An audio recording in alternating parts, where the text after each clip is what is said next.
Fala galera, aqui quem fala é o professor Moacir e hoje eu vou comentar com vocês aí um pouquinho sobre uma parte da biologia que estuda a relação entre os seres vivos e o ambiente, ok? Então vamos lá, então a parte da biologia que vai estudar os seres vivos, a relação que ocorre entre eles e com o ambiente é chamada de ecologia, certo?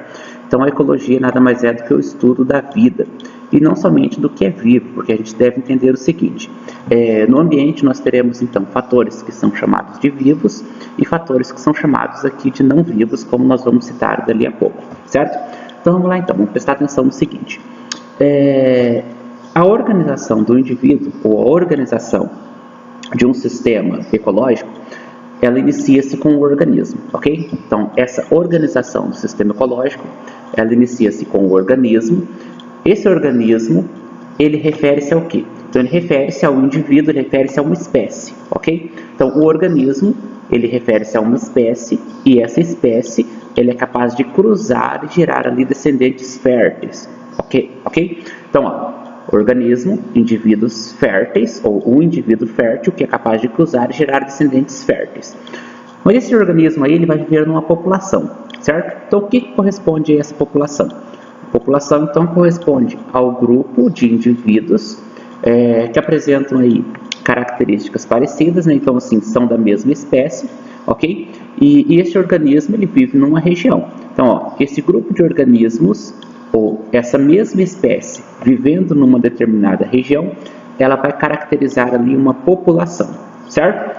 Vamos lá, essa população, ela passa por um nível acima que vai ser chamado agora de comunidade. Então, ó, se a população é o grupo de indivíduos da mesma espécie que mantém ali suas relações numa determinada área, a comunidade então vai abranger diversos indivíduos de outras espécies, certo? E essas outras espécies vão manter relações ali entre si. Como você tem lá, por exemplo, assim, gato, cachorro, cavalo, camelo, homem. Né? Então você tem ali diversas espécies e todos eles estão habitando uma determinada região e mantendo relações ali entre si, certo? Um dependente do outro, na verdade. Vamos lá. Essa comunidade, então, ela vai estar dentro de um ecossistema.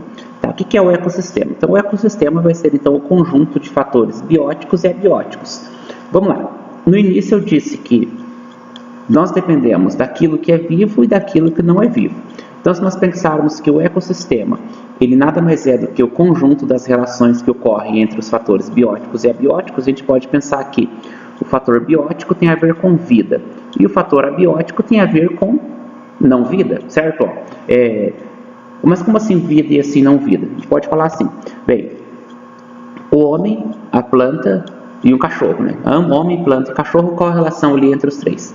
Vamos lá, homem, planta e cachorro são vivos, ok? Então pertence ali a algo que é vivo, então compreende o que nós vamos chamar de fator biótico.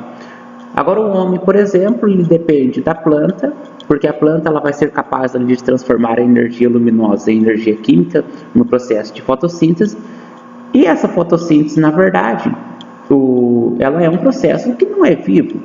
A gente pegar assim, então, a gente precisa de oxigênio, o gás carbônico, né? E esse oxigênio e o gás carbônico, então, corresponde aí exatamente a uma parte aí do ecossistema que refere-se àquilo que não é vivo, ou seja, um fator abiótico. Além disso, a gente depende da temperatura, né? Sol, calor, frio, chuva, né? Então, relacionando ali com a água, terra e assim por diante, que são todos fatores não vivos. Então, esses fatores não vivos nós vamos chamar aqui de fatores abióticos, ok?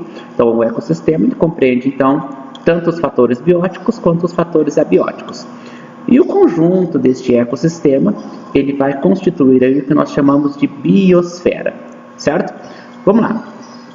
O ecossistema, então, vai ser toda aquela região, toda a região onde existe a possibilidade de manter a vida de forma sustentável. Então, se a gente pegar, por exemplo, o tronco de uma árvore, o tronco de uma árvore pode ser um ecossistema? Pode, porque ali a árvore está entrando em decomposição, e enquanto ela está entrando em decomposição, existe ali diversos micro-organismos que vão depender ali das substâncias que serão decompostas ali durante aquele processo. Então, enquanto a árvore está em decomposição, a gente pode considerar aquele tronco ali como sendo um ecossistema, certo? Vamos lá, se a gente pegar, por exemplo, uma nave no espaço. Uma nave no espaço pode ser um ecossistema? Pode. Por quê?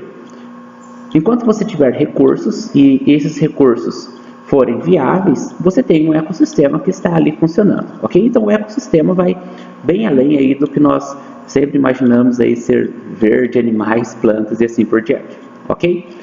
Vamos lá. Dentro do ecossistema eu tenho lá então, tenho lá a espécie, eu tenho lá o organismo, eu tenho a comunidade, a população e assim por diante. É importante nós destacarmos aqui o papel que cada organismo faz aí dentro deste ecossistema. Então nós teremos lá o lugar que ele vive e a função que ele desempenha, ok? Então vamos lá. Como é chamado o lugar que vive uma determinada espécie? O lugar que vive uma determinada espécie é chamado de habitat. Então assim, eu moro na rua tal, número tal. Então isso é o meu habitat. Agora, a minha forma de vida, o que eu faço e tal, é chamada de nicho ecológico. A gente poderia citar o exemplo aqui no caso do mosquito Aedes. Então, a gente pegar, por exemplo, o mosquito Aedes, transmissor de doença e tal. O único transmissor é a fêmea do mosquito, e nesse ponto a gente pode pensar que hematófaga, né, se vai se alimentar de sangue, é a fêmea. Então, assim, os dois vivem num ambiente, eles são tipicamente urbanos, então o habitat desses animais é urbano, mas dentro desse mesmo habitat eles vão desempenhar nichos ecológicos diferentes. Enquanto a fêmea ela precisa de sangue, o macho vai se alimentar ali apenas do néctar de plantas. Então, uma mesma espécie com nichos diferentes vivendo em um mesmo habitat. Outro ponto importante para nós destacarmos aí dentro da ecologia refere-se a cadeias e teias alimentares. Então, vamos pegar, por exemplo, você tem lá, sempre como início de uma cadeia, um produtor. Então, quem é o produtor? O produtor é aquele organismo heterótrofo, ou melhor, é aquele organismo autótrofo, que vai ser capaz de produzir ali o seu próprio alimento. Então, dentro da cadeia, você tem organismos que são autótrofos e os organismos que são heterótrofos. Os organismos heterótrofos nós vamos chamar de consumidores, que podem ser primários, secundários, terciários, quaternários e assim por diante. Mas a base da cadeia, ela inicia-se com os produtores, ou seja, ela inicia-se com um organismo autótrofo. Por exemplo, você começa uma cadeia com o produtor, grama. Então a grama, ela vai servir de alimento para quem? Ela vai servir de alimento para um gafanhoto. Então ela vai estar um nível acima. Vamos lá, esse gafanhoto, ele vai servir de alimento para quem? Vai servir de alimento ali para um sapo. E esse sapo vai servir de alimento para uma cobra e essa cobra para o gavião. Então você vai ter uma espécie de bolo, né? Então você vai ter um desenho, né, maior e vai diminuindo, até chegar ali no gavião, certo? Então assim, nessa cadeia, quem está no topo é o gavião. Então o gavião está acima da cobra e quem inicia a cadeia vai ser a grama, certo? Mas agora lá o gavião a gente vai entender o seguinte, mas quem que vai ser o predador desse gavião? Olha, existem micro-organismos, exatamente, bactérias e fungos, que eles podem estar presentes desde o início da cadeia até o seu fim, que são os decompositores, ou seja, quando a grama morre, ela é decomposta, quando o gafanhoto morre, é decomposto, o sapo, a cobra e por fim também o gavião.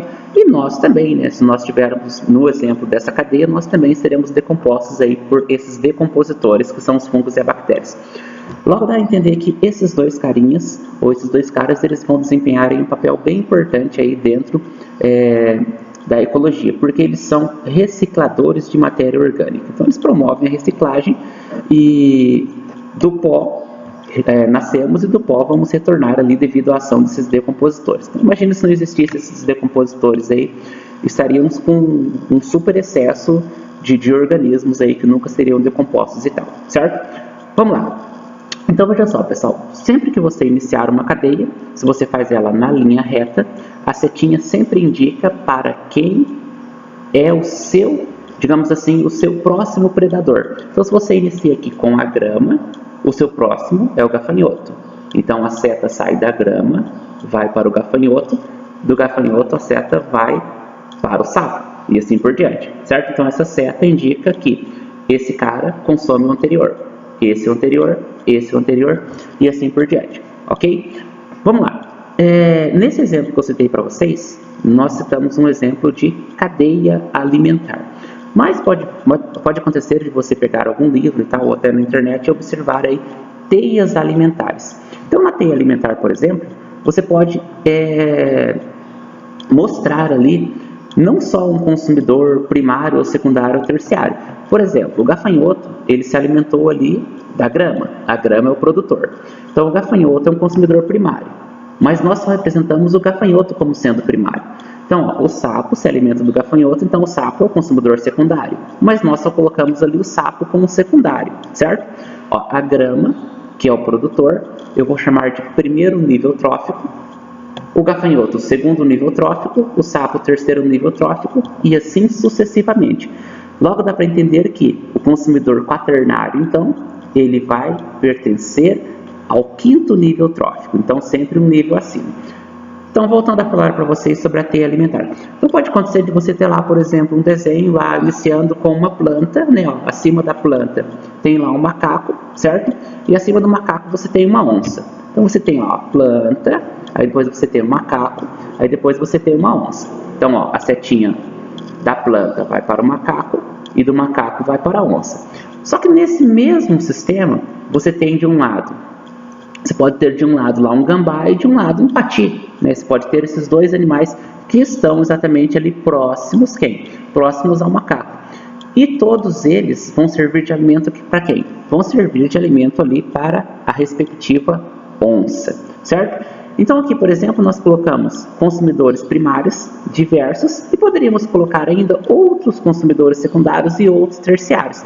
Então a teia ela vai ter essa ramificação diferente da cadeia, que é aquele formatinho de bolo, certinho?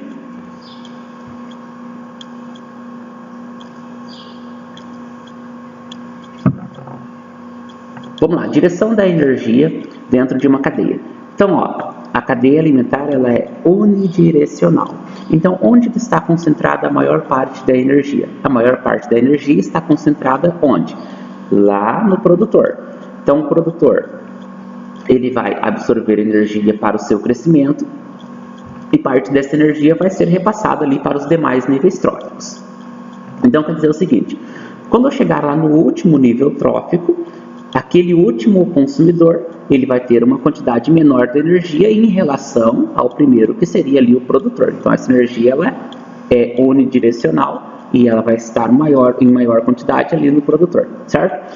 Vamos lá, um detalhe importante.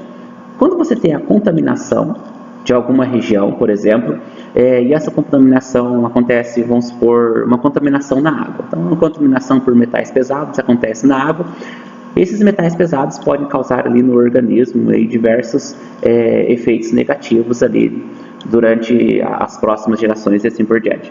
Nesse caso, pessoal, é lá no último consumidor que a concentração vai ser maior. Vamos pegar, por exemplo, assim, ó, um acidente com DDT, né, que acontece lá no solo, foi para a água, assim por diante, é lá no último consumidor onde essa concentração estaria maior e assim por diante, certo? Então, acidentes com metais pesados aí, mercúrio, chumbo ou cádmio e assim por diante, então a concentração ela tende a aumentar conforme você sobe a cadeia, correto? Vamos lá. Na ecologia nós temos também as diversas relações que ocorrem entre os organismos.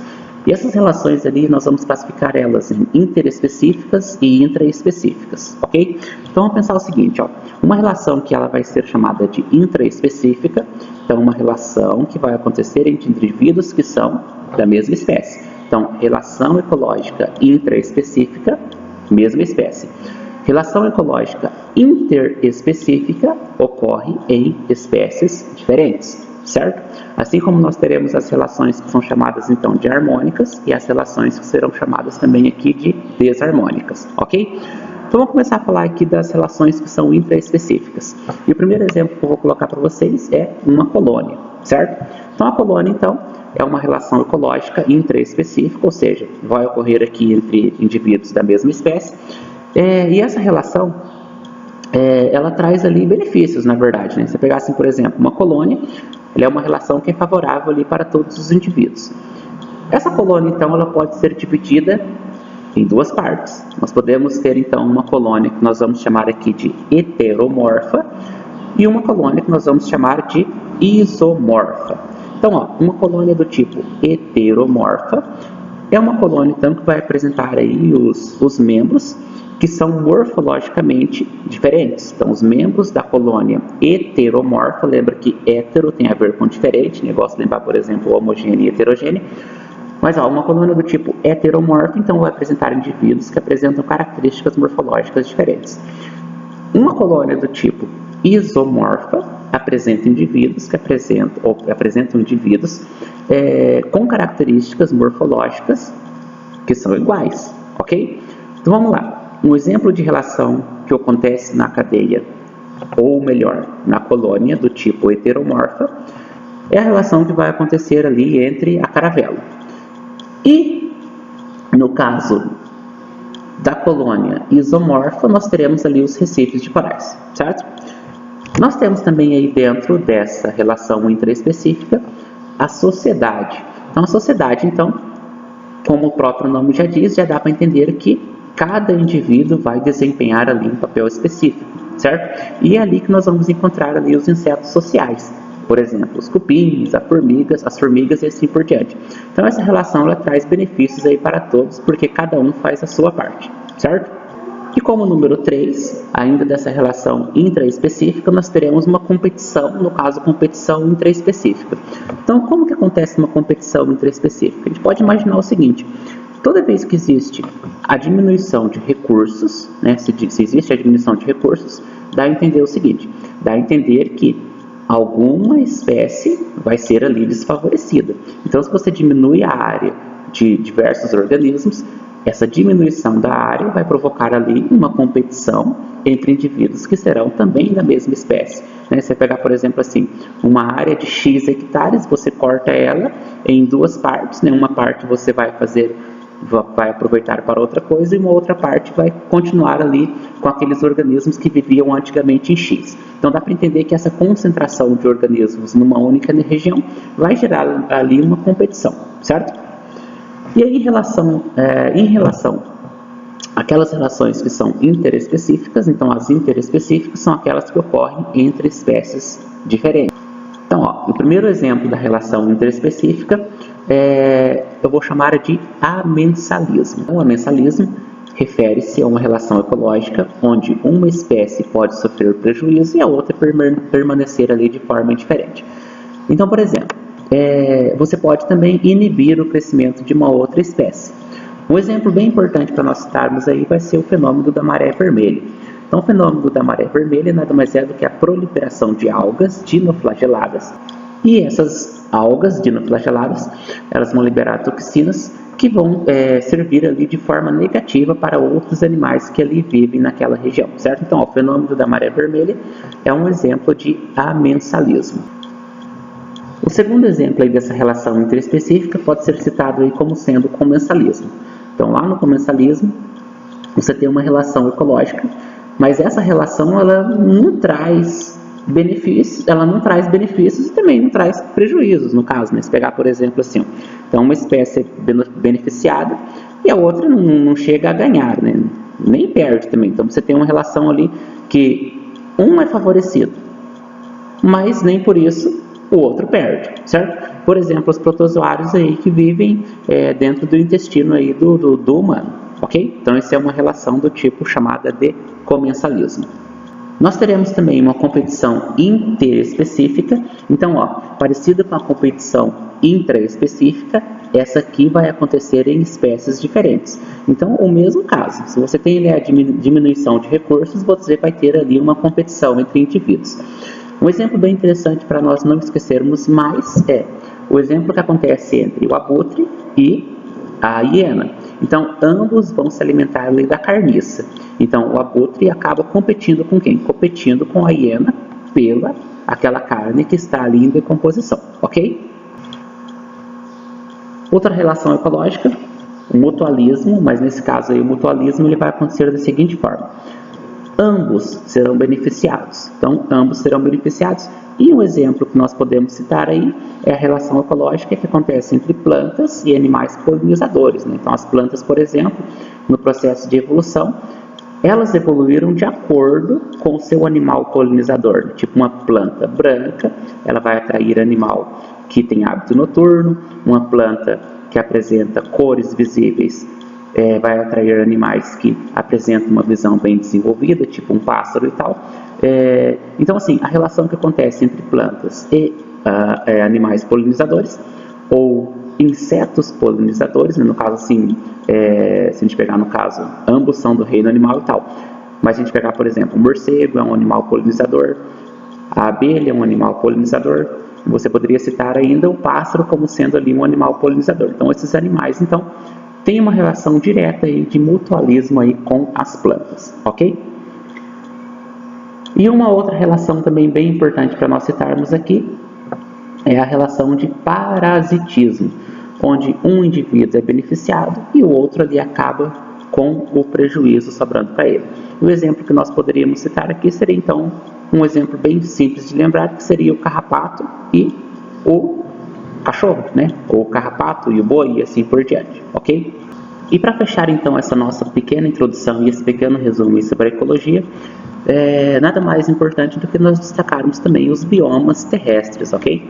Então vamos lá. Então esses biomas, que são chamados também de unidades ecológicas, eles estão ali distribuídos ali por todo o planeta e cada um vai apresentar uma característica específica, certo?